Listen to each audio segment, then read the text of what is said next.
ఇదే కాకుండా అక్కడ నిజంగానే దయ్యం ఉంది అనడానికి ఇంకొక సీరియస్ ఇన్సిడెంట్ జరిగింది. ఈ క్లిప్స్ తర్వాత ఎలాంటి ఫోటేజ్ రికార్డ్ కాలేదు.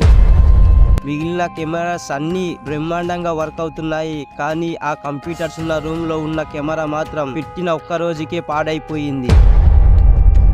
దీంతో అందరూ లిటరల్ గా పోసుకున్నారు. దీనికి కారణం ఆ దయ్యమే అదే కెమెరాను పాడు చేసిందని అందరూ బలంగా నమ్మారు. దీంతో అక్కడ ఉన్న మేనేజ్మెంట్ లోకల్ మీడియాని అప్రోచ్ అయ్యింది.